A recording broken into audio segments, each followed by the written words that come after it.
Адал азамат мемлекет тірегі.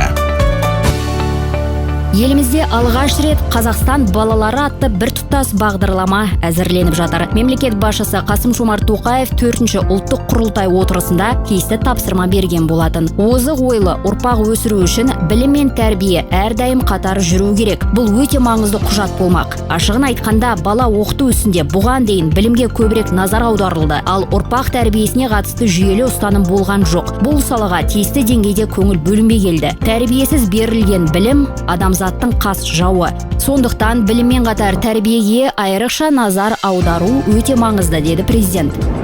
Оқу-ағарту министрлігінің мәліметі бойынша Қазақстан балалары бірыңғай бағдарламасы еліміздегі әрбір баланың құқықтары мен әл-ауқатын қамтамасыз етуге бағытталған, қолданыстағы және жоспарланған барлық шараны біріктіреді. Бұл құжат әкімнен бастап учаскелік полиция қызметкеріне, мұғалімнен бастап министрге дейінгі барлық мемлекеттік орган үшін ортақ бағдар болады. Бағдарламаны сапалы дайындау үшін тиісті мемлекеттік органдармен, сарапшылармен, сондай-ақ үкіметтік емес сектор өкілдерімен бірлесіп, арнайы жұмыс тобы құрылған.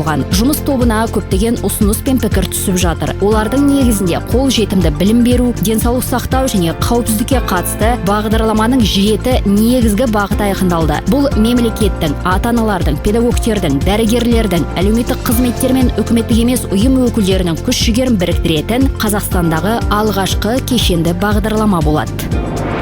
Қазақстан балалары бірыңғай бағдарламасы шеңберінде өскелең ұрпақты зорлық-зомбылықтан қорғау мен қауіпсіздігін қамтамасыз етуге, сапалы білім мен медициналық қызмет көрсетуге, ерекше қажеттіліктер бар балаларға тең мүмкіндікті беруге бағытталған арнайы заң әзірленеді. Қазақстан балалары бағдарламасы өскелең ұрпақ мүддесіне бағытталған тұрақты және дәйекті мемлекеттік саясаттың негізіне айналады. Оны іске асыру елдегі әрбір баланың құқықтары мен дамуын жүйелі қорғау үшін берік іргетас қалайды. Баланы қорғау, ұлттың болашағын қорғау. Бағдарлама Қазақстан Республикасы Мәдениет және ақпарат министрлігінің тапсырысы бойынша дайындалды.